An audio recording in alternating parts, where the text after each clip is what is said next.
ఓం శ్రీ మాత్రే నమః. ఛానల్లోకి స్వాగతం అండి. తస్మా జాగ్రత్త. 2024వ సంవత్సరంలో ధనుసు రాశి వారిని కాలసర్పదోషం వెంటాడుతుంది. ఈ పరిహారం చేయడం తప్పనిసరి. అయితే ఈ 2024వ సంవత్సరంలో ఈ రాశి వారి జీవితంలో కాలసర్పదోషం కారణంగా ఎటువంటి మార్పులు జరగబోతున్నాయి, వీరు పరిహారం ఏ విధంగా చెయ్యాలి, అసలు కాలసర్పదోషం అంటే ఏమిటి అనే విషయాలను గురించి ఈ వీడియోలో వివరంగా తెలుసుకుందాం. కానీ అంతకంటే ముందుగా మీరు కనుక మన ఛానల్ సబ్స్క్రైబ్ చేసుకోకపోయినట్లయితే సబ్స్క్రైబ్ చేసుకుని పక్కన ఉన్న బెల్ ఐకాన్ నొక్కి ఆల్ సెలెక్ట్ చేసుకుంటే మేము ఇలాంటి వీడియోస్ అప్లోడ్ చేయగానే ముందుగా మీకు నోటిఫికేషన్ వస్తుంది. ఈ రాశి వారి యొక్క స్వభావం చూసుకున్నట్లయితే వీరికి జ్ఞాపక శక్తి అధికంగా ఉంటుంది. కార్యదీక్షత, కార్యదక్షత ఎక్కువగా ఉంటాయి. మంచి చెడు ఆలోచించిన తర్వాతనే కార్యసాధన చేస్తారు. ఈ రాశివారు ఎక్కువగా అతీంద్రియ విద్యపై ఆసక్తి చూపిస్తారు. వీరు ఏ పని చేసినా ఎంతో మనస్ఫూర్తిగా చేస్తారు. వీరు ఎలాంటి ఆలోచనలు చేస్తున్నారో ఎవరికీ తెలియవు. తమ వ్యక్తిగత విషయాలను ఇతరులతో పంచుకోవటానికి ఈ రాశివారు ఎక్కువగా ఆసక్తి చూపించరు. ముఖ్యంగా ఈ 2024వ సంవత్సరంలో ఈ రాశి వారిని కాలసర్పదోషం వెంటాడుతుందని చెప్పుకోవాలి. అసలు కాలసర్పదోషం అంటే ఏమిటి అనే విషయాన్ని చూసుకున్నట్లయితే జాతక చక్రంలో అనేక దోషాలు ఉంటాయి. అయితే అత్యంత భయపడే దోషాలలో కాలసర్పదోషం అగ్రస్థానంలో ఉంది. కాటు వేసే పాముకు ఉండే లక్షణాలే ఈ దోషానికి ఉంటాయి. సర్పకాటుతో మనిషి ఎలా అయితే ఇబ్బందులను ఎదుర్కొంటారో ఈ దోషానికి గురైన వారు కూడా అన్నే ఇబ్బందులను ఎదుర్కొంటారు. అసలు ఈ దోషం ఎలా ఏర్పడుతుంది అనే విషయాన్ని చూసుకున్నట్లయితే ఇది 2 పాపగ్రహాల కారణంగా ఏర్పడుతుంది. విషసర్పాలుగా వ్యవహరించే రాహుకేతువులు ఈ యోగానికి ప్రధాన కారకులు. రాహుకేతువులు ఒకదానికొకటి 7వ రాశిలో సంచరిస్తూ ఉన్నట్లయితే ఈ కాలసర్పదోషం వెంటాడుతుంది. అంటే 1వ రాశిలో రాహు ఉన్నప్పుడు 7వ రాశిలో కేతువు సంచరిస్తుంది. ఈ 2 పాపగ్రహాల మధ్యన మిగిలిన 7 గ్రహాలు పడినప్పుడు కాలసర్పదోషం అనే ఒక గ్రహదోషం జాతకానికి పడుతుంది. ఈ 7 గ్రహాలతో పాటు లగ్నం కూడా రాహువు కేతువుల మధ్య చిక్కుకున్నప్పుడు ఈ దోషం చాలా ఎక్కువగా ఉంటుంది. జాతకంలో ఎన్ని అదృష్ట యోగాలు ఉన్నప్పటికీ కాలసర్పదోషం పడితే మాత్రం ఈ అదృష్ట యోగాలు పనిచేయడం జరగదని జ్యోతిష శాస్త్రం చెబుతుంది. ఇందులో రాహువు ఒక భయానక కాలకూట సర్పానికి శిరస్సు కాగా కేతువు ఆ సర్పానికి తోకలాంటివారు.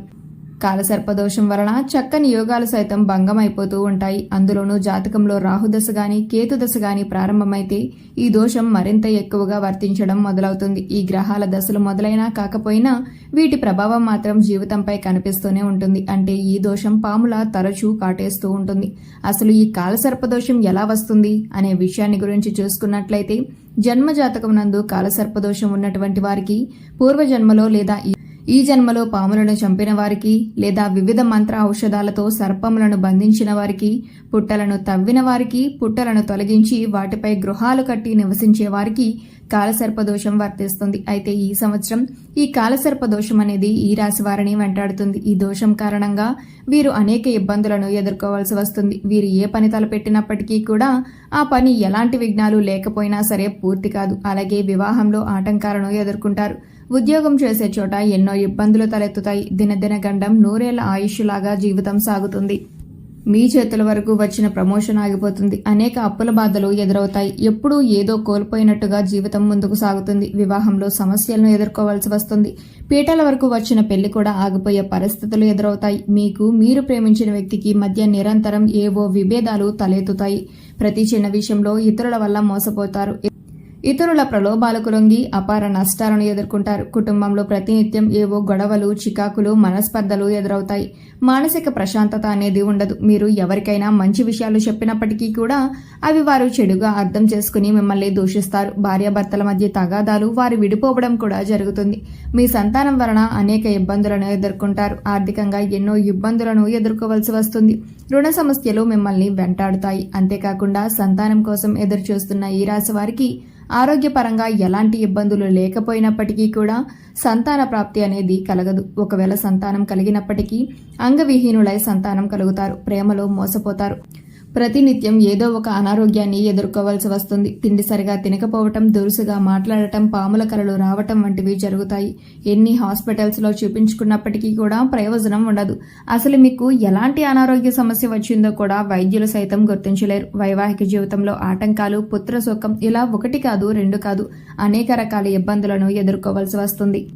అయితే ఈ దోషంతో బాధపడే ఈ రాశివారు తప్పనిసరిగా పాటించవలసిన పరిహారం ఏమిటో చూసుకున్నట్లయితే ఈ పరిహారం పాటించడం వలన మీరు కాలసర్ప దోషం నుండి విముక్తి పొందుతారు. శుభతిథులలో ఈ పరిహారం పాటించడం వలన విశేషమైన ఫలితాలను పొందుతారు. కాలసర్పదోష నివారణకు శుక్ల చవితి, శుక్ల పంచమి తిథులు, అలాగే శుక్రవారం, ఆదివారం విశిష్టమైన రోజులుగా పరిగణించబడ్డాయి. ఈ రోజులలో మీరు ఈ పరిహారం చేసినట్లయితే కాలసర్పదోషం నుండి విముక్తి లభిస్తుంది. ఈ రాశివారు శ్రీకాళహస్తి వెళ్లి రాహుకేతు సర్పదోష పరిహారం చేయించుకుని మినుములు, కందులు, ఉలవలు దానం చేయటం వలన కాలసర్పదోషాన్ని దూరం చేసుకోవచ్చు. అయితే ఇది అందరికీ సాధ్యపడదు. దోష నివారణ కోసం శ్రీకాళహస్తి వెళ్లడం కుదరని వారు మీ ఇంటి వద్దనే ఈ పరిహారం చేసుకోవచ్చు. అయితే ఈ పరిహారం చేయాలనుకునేవారు ఉదయాన్నే లేచి తలస్నానం చేసి మీ గృహాన్నంతటిని శుభ్రం చేసుకుని తర్వాత మీ పూజా మందిరంలో ధూపదీప నైవేద్యాలతో పూజ చేయాలి.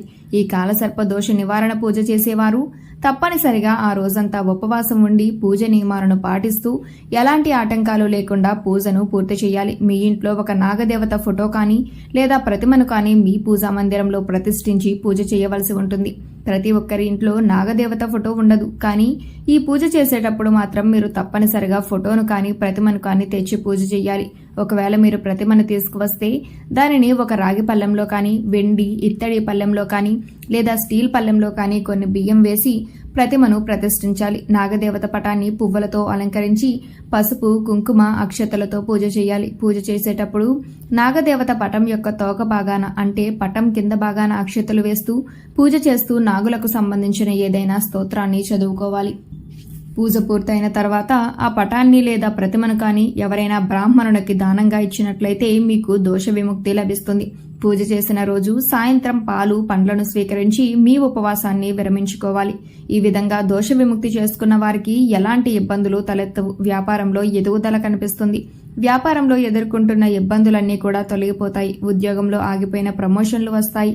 ఉద్యోగంలో ఉన్న సమస్యలన్నీ తొలగిపోతాయి. వైవాహిక జీవితంలో ఉన్న సమస్యలు, సంతాన సమస్యలు, ఆర్థిక సమస్యలు, రుణ సమస్యలు, భార్యాభర్తల మధ్య తలెత్తిన విభేదాలు, కుటుంబంలో ఏర్పడిన మనస్పర్ధలు, ఇలా మీరు ఎదుర్కొంటున్న అన్ని రకాల సమస్యలు కూడా ఈ పరిహారం చేయటం వలన పూర్తిగా తొలగిపోతాయి. మీ జీవితం మునుపటిలా సంతోషంగా ఉండాలంటే మాత్రం ఈ రాశివారు తప్పనిసరిగా ఈ పరిహారం చేసి తీరవలసిందే. సో చూశారు కదండి, 2024వ సంవత్సరంలో ధనుస్సు రాశి వారిని కాలసర్పదోషం ఏ విధంగా వెంటాడుతుంది. 2024వ సంవత్సరంలో ఈ రాశి వారి జీవితంలో కాలసర్పదోష కారణంగా ఎటువంటి మార్పులు జరగబోతున్నాయి, వీరు ఏ పరిహారం చేయాలి, అసలు కాలసర్పదోషం అంటే ఏమిటి అనే విషయాలను గురించి ఈ వీడియోలో వివరంగా తెలుసుకున్నాం కదా. ఈ వీడియో మీకు నచ్చినట్లయితే లైక్ చేయండి. మీ ఫ్రెండ్స్ అండ్ ఫ్యామిలీ మెంబర్స్ లో ఎవరైనా ధనుస్సు రాశి వారు ఉన్నట్లయితే వారితో ఈ వీడియోని షేర్ చేసుకోవడం మాత్రం మర్చిపోకండి. ఇప్పటి వరకు మీరు కనుక మన ఛానల్ సబ్స్క్రైబ్ చేసుకోకపోయినట్లయితే సబ్స్క్రైబ్ చేసుకుని పక్కన ఉన్న బెల్ ఐకాన్ నొక్కి ఆల్ సెలెక్ట్ చేసుకుంటే మేము ఇలాంటి వీడియోస్ అప్లోడ్ చేయగానే ముందుగా మీకు నోటిఫికేషన్ వస్తుంది. మరో చక్కటి వీడియోతో మళ్ళీ కలుసుకుందామండి.